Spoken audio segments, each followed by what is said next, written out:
அழுகிறது புலம்புறது மாற்றாததை வந்து படிப்பு மாற்றும். குழந்தைய கூட பார்க்காம படிக்கணும்னா எதுக்கு கல்யாணம் பண்ணுறீங்க, எல்லாமே வந்து கொஷின்ஸ் எல்லாமே நம்ம மேலே த்ரோ பண்ணுவாங்க. எல்லாமே தெரிஞ்சும் கல்யாணம் பண்ணுவாங்க, தெரிஞ்சதுக்கப்புறம் எதுக்கு இதெல்லாம் விட்டுட்டு படிக்கிற அப்படின்லாம் கேட்பாங்க. அதான் கேர்ள்ஸுக்கு வந்துட்டு சென்ஸ் ஆஃப் செக்யூரிட்டின்னு சொல்லி எதெல்லாம் சொல்லி வளர்த்தாங்களோ அது எல்லாமே வந்து at certain point it will break. நம்ம அது உள்ளே போகும்போது அது வந்து இட் வில் பிரேக். நம்ம ஒரு வல்னரபிள் சுச்சுவேஷனுக்கு வருவோம், அப்படிலாம் நம்ம வந்து யோசிச்சிருக்கவே மாட்டோம். ஒரு பாயிண்ட்லேயும் அது வந்து பிரேக் ஆகும். நம்ம வந்து ஒரு இன்செக்யூர் ஸ்டேஜுக்கு வந்து நம்ம தள்ளப்படுவோம். அப்போ வந்து நமக்கு எது வந்து ஃபைனலாக செக்யூரிட்டி கொடுக்கும் அப்படின்னா, ஒரு பொண்ணோட லைஃப்பில் வந்துட்டு நிறைய செக்யூர் பாயிண்ட்ஸ் வந்து இருக்கும். அதில் ஒன் ஆஃப் த திங்ஸ் வந்துட்டு மேரேஜ். அதையுமே வந்துட்டு நம்ம செக்யூர்னு நம்ம வந்து கம்ப்ளீட்டாக எடுத்துக்க முடியாது. ஏன்னா செல்ஃப் பிட்டியை உருவாக்குறதுனாலையோ, தேவையில்லாமல் அழுது புலம்பி எமோஷ்னலாக ரொம்ப வல்னரபிள் ஆகிறதுனாலையோ, யாரோ வந்து நம்மளை வந்து தூக்கி விடுவாங்க அப்படின்னு நினைக்கிறதுலையோ வந்துட்டு எந்த யூசேஜுமே கிடையாது. அப்படி அவங்க நம்மளுக்கு வந்து அப்படி ஒரு சடன் எமோஷனல் வெண்ட் அவுட் வந்து நமக்கு கிடச்சிருச்சுன்னா அந்த மொமெண்ட்டோட நம்ம வந்து தேங்கிடுவோம். ஒரு தலைவலிக்கு கூட படிக்காமலாம் காலேஜ் டைமில் இருந்திருக்கேன். ஆனால் இந்த பிரச்சனை எப்போலாம் நான் வந்து எப்படி படித்தேன் அப்படிங்கிறத நினைக்கும் போது இப்போ வந்து அது ஒரு எக்ஸ்கியூஸாகவே நமக்கு வந்து சொல்ல தோணாது. ஸோ இந்த குரூப் ஒன்றில் அப்படி தான் எல்லோரும் சேர்ந்து நம்மளை என்கரேஜ் பண்ணி போய் எழுதிட்டு வா அப்படின்னு சொல்லியிருந்தா கூட ஹெல்த்தை வந்துட்டு நான் கொஞ்சம் ப்ரையாரிட்டைஸ் பண்ணி சென்னை வரைக்கும் போகணுமா, ஏன்னா இங்கேருந்து 8 hours ட்ராவல், சென்னை வரைக்கும் போகணுமா, குழந்தைய வச்சுட்டு எழுதணுமா அப்படின்ட்டு யோசிச்சிருப்பேன். போகவே கூடாது அப்படின்ட்டு ரொம்ப ப்ராப்ளமேட்டிக்காக அந்த டைமில் நிறைய ப்ரெஷர் வந்து வந்த உடனே தான் எவ்வளோ டிஸ்அட்வான்டேஜஸ் பொசிஷனில் நம்ம இருந்தாலும் நம்ம கோலை வந்து ஏன் விட்டுறக்கூடாது, இதெல்லாம் தான் வந்து நமக்கு ஆன்சர். இந்த கஷ்டம்லாம் தான் வந்து நமக்கு ஆன்சர். யூத் பேப்பரின் இனிய வணக்கம். யூத் பேப்பர் நண்பர்களுக்கு வணக்கம். என் பேர் ஜனனி. இந்த குரூப் 1 எக்ஸாமில் ஸ்டேட் 10th ரேங்க். ஸோ இது வந்து என்னோட 4th attempt. இதுக்கு முன்னாடி எல்லா ப்ரிலிம்ஸுமே வந்துட்டு நான் கிளியர் பண்ணியிருக்கேன். 2019 இப்போ வரைக்கும் நடந்த ப்ரிலிம்ஸ் எல்லாமே கிளியர் பண்ணியிருக்கேன். குரூப் 2 ப்ரிலிம்ஸ் மெயின்ஸ் எல்லாமே கிளியர் பண்ணி குரூப் 2ல இப்போ அசிஸ்டன்ட் இன் ரெஜிஸ்ட்ரேஷன் டிபார்ட்மெண்ட்டாக ஒர்க் பண்ணிகிட்ருக்கேன். அண்ட் இந்த அட்டெம்ப்டில் வந்துட்டு மெயின்ஸில் 530 மார்க்ஸ் அண்ட் இன்டர்வியூவில் ஃபர்ஸ்ட் ஸ்லாப் வந்து நான் லேடிஸ் அண்ட் ஹவுஸ் ஒய்ஃப்ஸ்க்கு வந்துட்டு என்ன நான் சொல்கிறேன் அப்படின்னா, எந்த ஒரு பாயிண்ட்லேயுமே வந்துட்டு பிரேக் ஆகிடக்கூடாது, எந்த ஒரு பாயிண்ட்லேயும் கோலை விட்டு தாண்டி டீடூர் ஆகி போயிடக்கூடாது. So every single strategy works. எல்லா ஸ்டோரியிலிருந்தும் at any point of life நமக்கு வந்து 2 பிரான்ச் இருக்கும், yes or no, success or not. அந்த மாதிரி 2 பிரான்ச் வந்து நமக்கு இருக்கும். எப்போவுமே you have to choose success, you have to choose independence. So இந்த பாயிண்ட் வந்துருச்சு, இதனால தான் நான் வந்து படிக்கலை, எனக்கு வந்து emotionally I was upset, physically I was not able to do. இந்த சப்போர்ட் இருந்தால் தான் பண்ண முடியும், இந்த ஃபினான்ஷியல் பேக்கிங் இருந்தால் தான் நான் பண்ண முடியும். எனக்கு மேரேஜுக்கு முன்னாடி அப்பா சப்போர்ட் பண்ணணும், மேரேஜுக்கு அப்புறம் ஹஸ்பண்ட் சப்போர்ட் பண்ணணும், இந்த மாதிரி ஒரு எக்ஸ்பெக்டேஷன்ஸே வந்துட்டு வச்சுக்கிறது வந்து இட் இஸ் நாட் ஃபேர். ஏன்னா படிக்க வைக்கிற வரைக்கும் அவங்களோட பார்ட்டை வந்து அவங்க முடிச்சுட்டாங்க, நம்மளுக்கு வந்து ஸ்கில் கொடுத்துட்டாங்க, நாலேஜ் கொடுத்துட்டாங்க, எல்லாமே கொடுத்துட்டாங்க. அதுக்கப்புறம் நான் என்ன பண்ண முடியும் அப்படின்னா, நான் வந்து கேம்பஸில் ப்ளேஸ் ஆனேன். இன்ஜினியரிங்கில் எவ்வளோ என்னால் எஃபர்ட் போட்டு படிக்க முடியுமோ எல்லாமே நான் படித்தேன். ஸோ ப்ளேஸ் ஆகிட்டேன். ப்ளேஸ் ஆனதுக்கப்புறம் மேரேஜ். அதுக்கப்புறம் ஹஸ்பண்ட் மேலே டிபெண்டன்ஸ் வந்துட்டு நிறைய பேர் சொல்கிறது வந்து மேரேஜ் ஆனதுக்கப்புறம் அவங்க வீட்டில் படிக்க விடலை, வேலைக்கு விடலை, இந்த மாதிரி வந்து சொல்லுவாங்க. எனக்கும் வந்துட்டு இஷ்யூஸ் எல்லாமே இருந்தது. எக்ஸாம் எழுத போகக்கூடாது, எக்ஸாம் போனால் ஃபேமிலியை பார்த்துக்கிற மாட்டாங்க, இந்த மாதிரி போனவங்க எல்லாருமே ஃபேமிலியை விட்டுட்டாங்க, ஃபேமிலிக்கான ஆள் கிடையாது, அந்த மாதிரியெல்லாம் டான்ட்ஸ் வந்துட்டு நம்ம மேலே நிறைய வரும். குழந்தைய கூட பார்க்காம படிக்கணும்னா எதுக்கு கல்யாணம் பண்ணுறீங்க, எல்லாமே வந்து கொஷின்ஸ் எல்லாமே நம்ம மேலே த்ரோ பண்ணுவாங்க. எல்லாமே தெரிஞ்சும் கல்யாணம் பண்ணுவாங்க, தெரிஞ்சதுக்கப்புறம் எதுக்கு இதெல்லாம் விட்டுட்டு படிக்கிற அப்படின்லாம் கேட்பாங்க. எல்லாமே வந்துட்டு ஒரு சர்டன் பாயிண்ட் வரைக்கும் டாலரன்ஸ் வந்துட்டு ஒரு லெவல் வரைக்கும் வச்சுக்கோங்க. எப்போ வந்து அதை விட்டு ஸ்டெப் அவுட் ஆகணும், எவ்வளோ டிஸ்அட்வான்டேஜஸ் பொசிஷனில் நம்ம இருந்தாலும் நம்ம கோலை வந்து ஏன் விட்டுறக்கூடாது, இதெல்லாம் தான் வந்து நமக்கு ஆன்சர். இந்த கஷ்டம்லாம் தான் வந்து நமக்கு ஆன்சர்.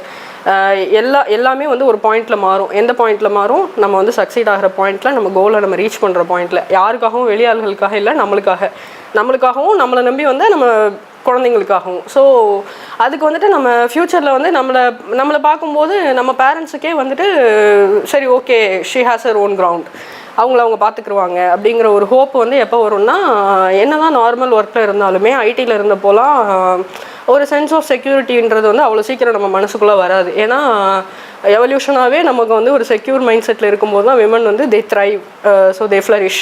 பட் அந்த ஒரு சுச்சுவேஷன் வந்து எனக்கு இது வரைக்குமே வரல. என்ன ஆகும்னா, ஐடியில் இருக்கும்போது கண்டினியூஸாக இவால்வ் ஆகிட்டே இருக்கணும், ஏன்னா நம்ம வந்து டெய்லி லேர்ன் பண்ணிகிட்டே இருக்கணும். நிறைய பேர் என் கண்ணு முன்னாடியே பார்த்துருக்கேன், ஒரு அவுடேட்டட் டெக்னாலஜியில் அவங்க ஸ்பெஷலிஸ்ட் எவ்வளோ இயர்ஸ் எக்ஸ்பீரியன்ஸ்டாக இருந்தாலுமே சடனாக தேல் பி கிக்ட் அவுட். அதெல்லாம் வந்து ரொம்ப ஒரு இன்செக்யூரான ஒரு என்வாயன்மெண்ட். பட் ஸ்டில் அந்த பே எல்லாமே ஜாஸ்தியாக இருந்தது, அதெல்லாமே வேறு. பட் அந்த சென்ஸ் ஆஃப் செக்யூரிட்டிங்கிறது வந்து எனக்கு ரொம்ப கம்மியாக இருந்தது. அண்ட் என் கோல் ஓரியன்டாகவும் இல்லை. அதான் கேர்ள்ஸுக்கு வந்துட்டு சென்ஸ் ஆஃப் செக்யூரிட்டின்னு சொல்லி எதெல்லாம் சொல்லி வளர்த்தாங்களோ அது எல்லாமே வந்து at certain point it will break. நம்ம அது உள்ளே போகும்போது அது வந்து இட் வில் பிரேக். நம்ம ஒரு வல்னரபிள் சுச்சுவேஷனுக்கு வருவோம், அப்படிலாம் நம்ம வந்து யோசிச்சிருக்கவே மாட்டோம். ஒரு பாயிண்ட்லேயே அது வந்து பிரேக் ஆகும். நம்ம வந்து ஒரு இன்செக்யூர் ஸ்டேஜுக்கு வந்து நம்ம தள்ளப்படுவோம். அப்போ வந்து நமக்கு எது வந்து ஃபைனலாக செக்யூரிட்டி கொடுக்கும் அப்படின்னா நம்மளோட ஸ்டடீஸ், நம்மளோட அந்த போஸ்ட். அது வந்து நம்ம சும்மா வந்துட்டு உட்காந்து நம்ம மேலேயே நம்ம வந்து செல்ஃப் பிட்டியை உருவாக்கிட்டு எல்லார் மேலேயும் நம்ம ஒரு சிம்பத்தி கெயின் பண்ணிகிட்டு இருந்தோம் அப்படின்னா அது வந்து கரண்ட் இதுக்கு வந்து அந்த ஊண்டுக்கு வந்து ஒரு மருந்தாக இருக்குமே தவிர கோயிங் ஃபார்வர்ட் ஃப்யூச்சரில் வந்துட்டு நமக்கு ஒரு எம்பவர்டு சுச்சுவேஷனுக்கு நம்மளை அது கொண்டு போகவே போகாது. ஸோ யோசிச்சு பார்க்கும்போது நமக்கு வந்து நம்ம எல்லா சுச்சுவேஷன்லேயும் நான் வந்து என்னோட பெஸ்ட்டை கொடுத்தேன் அப்படிங்கிற இது வந்து நான் திரும்பி பார்க்கும்போது என் லைஃப்பை பற்றி எனக்கு இருக்கணும். எல்லா சுச்சுவேஷன்லையும் நான் படித்தேன், எல்லா சுச்சுவேஷன்லையும் இப்போ எனக்கு கிளியர் பண்ணதுக்கப்புறம் நான் யோசிச்சு பார்க்கும்போது குரூப் 2 நான் எப்படி கிளியர் பண்ணேன் அப்படின்ற ஒரு மலைப்பு வந்து எனக்கு இருக்கும். ஏன்னா அந்த டைமில் வந்துட்டு நான் ஃபேஸ் பண்ண ப்ரெஷர்ஸ் வந்துட்டு ரொம்ப இம்மென்ஸ். எல்லா சைட்லேருந்துமே எனக்கு வந்து ப்ரெஷர்ஸ் வந்து பயங்கரமாக இருந்தது. ப்ரெக்னெண்ட்டாக இருந்தேன், 5 months பேபி. அப்போது வந்துட்டு ஒரு ஆக்சிடெண்ட், ஒரு அன்ஃபார்ச்சுனேட் பிளான்ட் ஆக்சிடெண்ட். ஸோ அப்போ வந்துட்டு ஒரு சர்ஜரி அண்டர்கோ பண்ணுறேன். சர்ஜரி முடிச்சு 2 days வீட்டுக்கு வந்து கம்ப்ளீட் பெட் ரெஸ்ட் 5 monthsக்கு. பெட் ரெஸ்ட், டெய்லி ஸ்டீராய்டு போடுவாங்க. உடம்புல வந்து ப்ரெக்னென்சி அப்போவே நிறைய வலி இருக்கும். பெட் ரெஸ்ட்லேயே இருந்ததுனால பேபி வந்துட்டு மேலே ஏறிடுச்சு, நெஞ்சுக்கு ஏறிடுச்சு, வீசிங் இஷ்யூ வந்துச்சு, ஐசியூவில் அட்மிட் ஆனேன். அப்புறம் டெலிவரியுமே வந்து ரொம்ப highly complicated delivery, high risk pregnancy எனக்கு. ஸோ அதெல்லாம் தாண்டினதுக்கப்புறமும் எனக்கு வந்து ஜான்வரியில் 23rd வந்து என் பையன் பிறக்கிறான். அது எல்லாத்தையும் ஏன் வந்து நம்ம பேர் பண்ணுறோம் அப்படின்னா it will stop with me. அது வந்து நெக்ஸ்ட்டு என்னோடய பையனுக்கு வந்து அது கேரி ஃபார்வர்ட் ஆகாது. நான் வந்து இப்போது இந்த மாதிரி பெட் ரெஸ்ட் எடுத்து அவனை வந்துட்டு சேஃபாக வச்சுக்கிட்டோம்னா after birth he'll be comfortable. அந்த ஒரு இதில் வந்துட்டு அது எல்லாத்தையும் நம்ம வந்து பேர் பண்ணிக்கிறோம். ஆனால் அதுக்கப்புறம் வந்துட்டு அதே இதை தான் வந்து எக்ஸாமினேஷன் போகும். இது எல்லாத்தையும் நம்ம பேர் பண்ணி நம்ம வந்து இது பண்ணி இந்த எக்ஸ்கியூஸ் எதையுமே கொடுக்காம நம்ம வந்து படிச்சிட்டோம் அப்படின்னா கோயிங் ஃபார்வர்ட் அவங்களோட லைஃப் வந்துட்டு, ஏன்னா ஒரு கவர்மெண்ட் ஜாப் வந்து இட் கேன் சேஞ்ச் ஜெனரேஷன்ஸ் இல்லையா. ஸோ கோயிங் ஃபார்வர்ட் அவங்களுக்கு வந்து அது ஒரு பெரிய செக்யூர் ஃப்யூச்சரே வந்து அது க்ரியேட் பண்ணும். பிறந்ததுக்கு அப்புறமே வந்து அவனுக்கு பர்த் காம்ப்ளிகேஷன்ஸ் இருந்துச்சு, நியோனட்டல் ஜாண்டிஸ் வந்துச்சு. ஒரு வாரம் வந்து வீட்டுக்கே கூட்டிகிட்டு வர முடியல. அந்த டைம் கோவிட் வந்து பயங்கரமாக ஸ்ப்ரெட் ஆக ஆரம்பிச்சிச்சு, அந்த வேவு. அது எல்லாம் முடிஞ்சு பெரிய போராட்டமே நடத்தி கடைசியில் தான் வீட்டுக்கே கூட்டிகிட்டு வந்தோம். வீட்டுக்கு கூட்டிகிட்டு வந்ததுக்கப்புறமும் நிறைய இஷ்யூஸ் ஃபேஸ் பண்ணதுக்கப்புறமும் எக்ஸாம் எழுத போகக்கூடாது அந்த மாதிரியெல்லாம். மார்ச் எக்ஸாம் இருந்தது, எக்ஸாம் எழுத போகக்கூடாது அந்த மாதிரியெல்லாம் இருந்தது. எனக்குமே ரொம்ப லோ பிபி, ரொம்ப போஸ்ட் காம்ப்ளிகேஷன்ஸ் வந்துட்டு ரொம்ப இருந்தது, டிப்ரெஷன் எல்லாமே இருந்தது.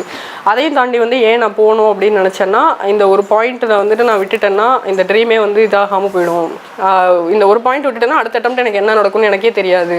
அந்த மாதிரி ஒரு இது இருந்துச்சு. அண்டு ப்ரெக்னென்சியை தாண்டி வந்தாச்சு, இதுக்கு மேலே எக்ஸாமில் என்ன டிஃபிகல்ட்டி இருந்துற போகுது. அதுதான் இப்போ வந்துட்டு எல்லோரும் சேர்ந்து நம்மளை என்கரேஜ் பண்ணி இப்போ எழுதிட்டு வா அப்படின்னு சொல்லியிருந்தா கூட ஹெல்த்தை வந்துட்டு நான் கொஞ்சம் ப்ரையாரிட்டைஸ் பண்ணி சென்னை வரைக்கும் போகணுமா, ஏன்னா இங்கேருந்து 8 hours ட்ராவல், சென்னை வரைக்கும் போகணுமா, குழந்தைய வச்சுட்டு எழுதணுமா அப்படின்ட்டு யோசிச்சிருப்பேன். போகவே கூடாது அப்படின்ட்டு ரொம்ப ப்ராப்ளமேட்டிக்காக அந்த டைமில் நிறைய ப்ரெஷர் வந்து வந்த உடனே தான் ஏன் போகக்கூடாது, நான் எஃபோர்ட் போட்டிருக்கேன், வேறு யாரையுமே வந்து என்னோடய எஃபோர்ட்டோ என்னோட படிப்போ வந்து இம்பாக்ட் பண்ணலை. நான் எஃபோர்ட் போட்டிருக்கேன், நான் படிச்சிருக்கேன், நான் ஜுடிஷியஸாக இருந்திருக்கேன் என்னோட கோலுக்கு. அப்போ நான் போயிட்டு நான் ஜெயிக்கணும் தோக்கணும், நான் போய் எழுதிட்டு வரணும் அப்படிங்கிற ஒரு அந்த ஒரு வைராக்கியம் வந்து அப்போ தான் நமக்கு வரும். நம்மளை வந்து ஜெயிக்க விடக்கூடாதுன்னு பண்ணும்போது தான் நமக்கு வந்து அந்த ஜெயிக்கணுங்கிற ஒரு இம்பீட்டஸ் வந்து நமக்குள்ளே வரும். அது என்ன தான் இருந்தாலுமே அதை வந்து இன்னொரு ஸ்டெப் வந்து அது கொண்டு போகும். ஸோ அந்த மாதிரி ஒரு சுச்சுவேஷனில் போய் தான் எழுதினேன். நெக்ஸ்ட்டு நான் ஓடிட்டே இருக்கிறதுக்கு என்ன ரீசன் அப்படின்னா, இந்த இஷ்யூஸ், இந்த சைல்ட் பர்த்லேருந்து எமோஷனல் இதுலேருந்து அதுக்கப்புறம் குழந்தைக்கு வந்து ஹெல்த் இஷ்யூலேருந்து எல்லாத்தையுமே பார்த்தாச்சு. அதெல்லாம் பார்க்கும்போது ஸ்டடீஸுங்கிறது வந்து ஒரு பெரிய கஷ்டமே கிடையாது, அது ஒரு பெரிய எக்ஸ்கியூஸே கிடையாது. ஒரு தலைவலிக்கு கூட படிக்காமலாம் காலேஜ் டைமில் இருந்திருக்கேன். ஆனால் இதெல்லாம் இந்த பிரச்சனை எப்போல்லாம் நான் வந்து எப்படி படித்தேன் அப்படிங்கிறத நினைக்கும் போது இப்போ வந்து அது ஒரு எக்ஸ்கியூஸாகவே நமக்கு வந்து சொல்ல தோணாது. ஸோ இந்த குரூப் 1ல் அப்படி தான், இவ்வளோ பிரச்சனையும் பார்த்துட்டு அந்த டைம்லேயே நம்ம படிச்சிட்டோம், இப்போ என்ன நமக்கு எந்த பிரச்சனையுமே இல்லை, நம்ம பாட்டுக்கு இருக்கோம், நம்ம பாட்டுக்கு படிக்கிறோம் அப்படின்னு சொல்லிட்டு இந்த குரூப் 1 வந்து அவ்வளோ ஃப்ரீ மைண்டடாக, அவ்வளோ எப்படி சொல்ல ஃபுல்லாக டெடிகேட் பண்ணி நான் படித்தப்போ எனக்கு வந்து அது இது பண்ணுச்சு. ஸோ எக்ஸ்கியூஸ் வந்துட்டு எந்த டைம்லையுமே சொல்லக்கூடாது. நான் ஜெயிக்கிறேன் தோக்குறேன் அந்த அட்டம்ப்ட்டை நான் கிளியர் பண்ணலை அதெல்லாம் செகண்டரி. பட் அந்த டைம்லேயும் நான் படித்தேன். அந்த டைம்லேயும் என்னோட கோலுக்கு வந்து நான் உண்மையாக இருந்தேன். அதுதான் வந்து டேக்அவே. இப்போ நம்ம செல்ஃப் பிட்டியை உருவாக்குறதுனாலையோ தேவையில்லாமல் அழுது புலம்பி எமோஷனலாக ரொம்ப வல்னரபிள் ஆகிறதுனாலையோ யாரோ வந்து நம்மளை வந்து தூக்கி விடுவாங்க அப்படின்னு நினைக்கிறதுலையோ வந்துட்டு எந்த யூசேஜுமே கிடையாது. அப்படி அவங்க நம்மளுக்கு வந்து அப்படி ஒரு சடன் எமோஷனல் வெண்ட் அவுட் வந்து நமக்கு கிடச்சிருச்சுன்னா அந்த மொமெண்ட்டோட நம்ம வந்து தேங்கிடுவோம். அதை தாண்டி வந்து நம்ம போக மாட்டோம். ஸோ அதனால எந்த யூஸுமே கிடையாது. நானுமே வந்து பெருசாக எந்த டைம்லையோ அட்மிட் ஆனப்பையோ மற்ற பிரச்சனைகள் வந்தப்பையோ பெருசாக வந்துட்டு நான் எமோஷனல் ஆனதில்லை அழுததில்லை. ஸோ அப்படியே வந்துட்டு அதை வந்து ஒரு சைட் ஆஃப் இது அப்படியே ஒதுக்கிடுவேன். ஏன்னா அது வந்து என்னோட ப்ரிப்பரேஷன் இம்பாக்ட் பண்ணிடக்கூடாது அப்படின்னு சொல்லிட்டு maybe that is not possible for every one. நான் வந்து அப்படியே ஒதுக்கிட்டு நம்ம இதுக்கு தான் போகணும் அப்படின்ற இதுலேயே என்னோடய ப்ரிப்பரேஷனை எதையுமே அஃபெக்ட் பண்ண விட்டுறக்கூடாது அப்படிங்கிறதுலையே இருந்தேன். ஸோ எல்லாருக்குமே ஜென்ரலாக வந்து என்னென்னா என்னால் இந்த பிரச்சனைனால படிக்க முடியல இந்த பிரச்சனைனால இது பண்ண முடியல எனக்கு உடம்பு சரியில்லை இந்த மாதிரி எக்ஸ்கியூஸ் எதையுமே சொல்லாமல் நம்மளுக்கு நம்மளே வந்து ஏமாற்றிக்கிறாமல் நம்மளால் ஜுடிஷியஸாக என்ன பண்ண முடியுமோ at every situation at every point in life நம்மளால் அந்த ஒரு கோல்ன்ற பார்த்து சூஸ் பண்ண முடிகிற ஒரு பாயிண்ட் எண்டு பாயிண்ட் வரைக்கும் நம்ம வந்து அதை சூஸ் பண்ணி அதை நோக்கி போயிட்டே இருக்கணும். ஸோ எக்ஸ்கியூஸ் எதுவுமே நடுவில் சொல்லாமல் எல்லா பாயிண்ட்லேயும் நான் படித்தேன். இந்த அட்டம் நான் கிளியர் பண்ணலைன்னா கூட நான் வந்து ப்ரௌடாக தான் சொல்லியிருப்பேன்.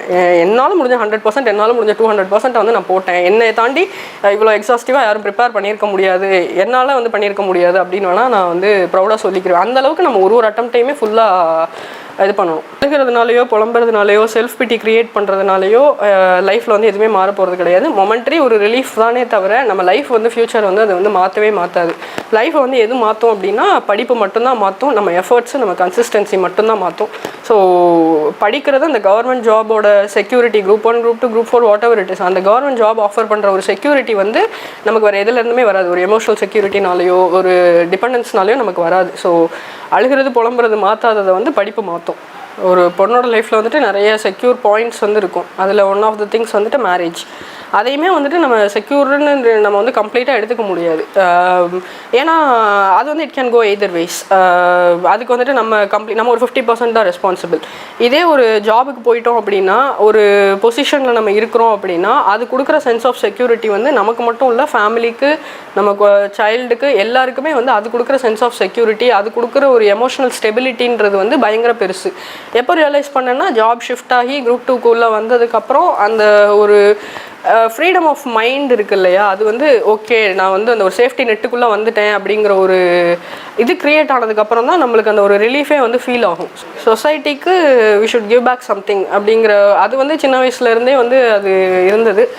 ஸோ அந்த ஒரு சென்ஸ் ஆஃப் பர்பஸும் வந்துட்டு நமக்கு அச்சீவ் ஆன மாதிரி இருக்கும். ஒரு லைஃப்லேயும் ஒரு சேஃப்டி நெட்டு வந்து நமக்கு க்ரியேட் ஆன மாதிரி இருக்கும். ஒரு காமன் ஒரு கம்ஃபர்ட் ஜோனில் இருந்திருந்தால் நம்ம வந்து இந்த ஒரு பாயிண்ட்டுக்கு இந்த ஒரு எமோஷ்னல் மெச்சூரிட்டி வந்து நம்ம வந்திருப்போமா அப்படிங்கிறத யோசிச்சு பார்க்கும்போது அது வந்து it is a question mark.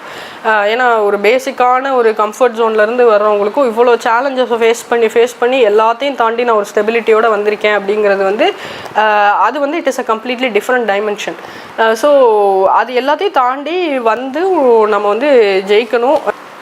லேடிஸும் வந்துட்டு நம்ம பொது புத்தியிலேருந்து எப்போவுமே வந்துட்டு வீக்கானவங்க ஆல்வேஸ் எமோஷ்னலி வல்னரபிள் அந்த மாதிரி தான் வந்து எப்போவுமே ப்ரொஜெக்ட் பண்ணியிருக்காங்க. ஆனால் நம்மளை விட ஆக்சுவலி நான் பார்த்த வரைக்கும் நிறைய வைராக்கியமான லேடிஸ் நிறைய ஃபேமிலிக்காக ஃபுல் ஷோல்டர் கொடுத்து ஃபேமிலியை ஃபுல்லாக அப்லிஃப்ட் பண்ண லேடிஸ் இவங்களுக்கான இதுக்கு எதையுமே நம்ம ஈக்குவல் பண்ண முடியாது. எமோஷ்னல் ஸ்டெபிலிட்டிக்கும் இதுக்கும் நம்ம எதையுமே ஈக்குவல் பண்ண முடியாது. So if we can do it nobody can do it அந்த மைண்ட் செட்டுக்கு வந்து ஃபஸ்ட்டு வந்துடணும். We should think high of our selves. நான் என்னால் எது வந்தாலும் ஹேண்டில் பண்ண முடியும், இதையே ஹேண்டில் பண்ணிட்டேன், இதுக்கு மேலே அடுத்தடுத்து நான் ஹேண்டில் பண்ணிட்டு போயிட்டே இருப்பேன், சேலஞ்சஸை பிரேக் பண்ணிட்டு போயிட்டே இருப்பேன் அப்படின்ற ஒரு மைண்ட் செட்டுக்கு வந்துடணும்.